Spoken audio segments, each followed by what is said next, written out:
आपको याद होगा मैंने कुछ महीने पहले ही बता दिया था कि केंद्र सरकार सत्येंद्र जैन को एक फर्जी केस में गिरफ्तार करने वाली है। मुझे बहुत ही विश्वसनीय सूत्रों से यह पता चला था। कल उन्हीं सूत्रों से सूचना मिली है कि अगले कुछ दिनों में केंद्र सरकार मनीष सिसोदिया को भी गिरफ्तार करने जा रही है। पता चला है कि केंद्र सरकार ने सभी जांच एजेंसीज को मनीष सिसोदिया के खिलाफ कोई ना कोई फर्जी केस तैयार करने को कहा है। जैसे इन्होंने सत्येंद्र जैन के खिलाफ फर्जी केस किया है, वैसे ये लोग मनीष जी के खिलाफ भी फर्जी केस बना रहे हैं। मनीष सिसोदिया भारत की शिक्षा क्रांति के जनक हैं।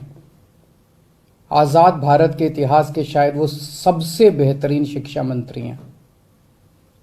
सरकारी स्कूलों में पहले गरीबों के बच्चों को 3rd क्लास शिक्षा मिलती थी। दिल्ली के सरकारी स्कूलों में 18 लाख बच्चे पढ़ते हैं। इन सभी बच्चों का भविष्य अंधकार में था। मनीष जी ने इन बच्चों को अच्छे और सुनहरी भविष्य की उम्मीद दी है। मनीष जी ने इनके माता पिता की आंखों में चमक दी है। आज मैं उन 18 लाख बच्चों से पूछना चाहता हूं, बच्चों, क्या आपके मनीष सिसोदिया भ्रष्ट हैं? मैं उनके माता पिता से पूछना चाहता हूं कि ये लोग आपके मनीष सिसोदिया को भ्रष्ट कह रहे हैं, आपको क्या लगता है?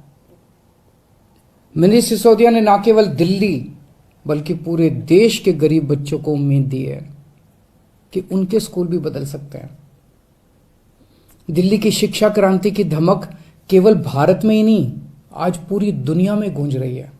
पूरी दुनिया के देशों से दिल्ली सरकार के पास निमंत्रण आ रहे हैं, हमें भी हैप्पीनेस क्लास सिखाओ, हमें भी एंटरप्रेन्योरशिप क्लास सिखाओ। मनीष जी ने पूरी दुनिया में भारत का नाम रोशन किया है। ऐसे व्यक्ति को जेल में डालना चाहिए या उन्हें पूरे देश के स्कूलों को ठीक करने की जिम्मेदारी देनी चाहिए। मुझे ऐसा लगता है कि सत्येंद्र जैन और मनीष सिसोदिया को फर्जी मामलों में जेल में डाल के दरअसल ये लोग दिल्ली में शिक्षा और स्वास्थ्य के क्षेत्र में जो अच्छे काम हो रहे हैं ना, उन्हें रोकना चाहते हैं। पर चिंता मत कीजिए, मैं ऐसा कभी नहीं होने दूंगा। सभी अच्छे काम चलते रहेंगे। मैं हमेशा कहता हूं, मुझे राजनीति करनी नहीं आती। मनीष को और सत्येंद्र को जेल में डालने के पीछे इन लोगों की क्या राजनीति है, मुझे नहीं पता, मुझे समझ नहीं आता। मुझे केवल ये पता है कि मनीष और सत्येंद्र जैसे लोगों को जेल में डालने से केवल देश का नुकसान है। अगर मनीष और सत्येंद्र भ्रष्ट हैं तो फिर ईमानदार कौन है? खैर, मेरी प्रधानमंत्री जी से हाथ जोड़ के विनती है, ये एक एक करके जेल में डालने की बजाय आप आम आदमी पार्टी के हम सभी मंत्रियों और सभी एमएलए को एक साथ जेल में डाल दीजिए। सारी जांच एजेंसीज को बोल दीजिए कि एक साथ सारी जांच कर ले। आप एक एक मंत्री को गिरफ्तार करते हो, इससे जनता के कामों में बाधा होती है। अब सत्येंद्र जैन जी दिल्ली में कई और नए मोहल्ला क्लिनिक बनवा रहे थे। वो दिल्ली में पानी और बढ़ाने के लिए कई नए प्रोजेक्ट्स पे काम कर रहे थे, यमुना की सफाई पे काम कर रहे थे। अब वो सारे प्रोजेक्ट्स धीमे पड़ जाएंगे। जिस केस में उन्हें गिरफ्तार किया है आपने, उसकी जांच पहले ही सीबीआई और इनकम टैक्स वाले कर चुके हैं। उन्हें कुछ नहीं मिला क्योंकि केस तो फर्जी है, उसमें कुछ है ही नहीं। अब उसी केस की दोबारा जांच ईडी कर रही है। एक एक केस को कई कई साल तक अलग अलग एजेंसी बस जांच ही करते रहेंगे क्या? तो फिर जनता का काम कब करेंगे हम लोग? इसलिए मेरी आपसे विनती है, हम सबको एक साथ गिरफ्तार कर लो, एक साथ सारी जांच एजेंसी से हमारी सबकी जांच करवा लो।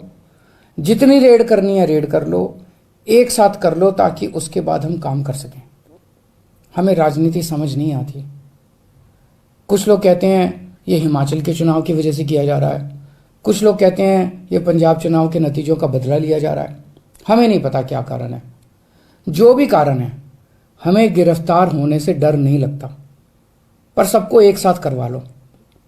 आपने 5 साल पहले भी हम सब पे कई कई रेड करवाई थी, किसी के यहां 1 पैसे की चोरी नहीं मिली। हमारे 20 से ज्यादा एमएलए को गिरफ्तार किया गया। सारे के सारे कोर्ट से छूट के आ गए। सब मामलों में कोर्ट ने जांच एजेंसियों को खूब डांटा कि ये क्या कर रहे हो। आज हम हर जगह गर्व के साथ मजाक में कहते हैं कि हम सब लोग मोदी जी से ईमानदारी का सर्टिफिकेट लेके आए हैं। अब फिर से ये जेल जेल का गेम शुरू हो गया। तो हमारी आपसे हाथ जोड़ के बस एक विनती है, हम सबको एक साथ गिरफ्तार करके सारी जांच करवा लीजिए।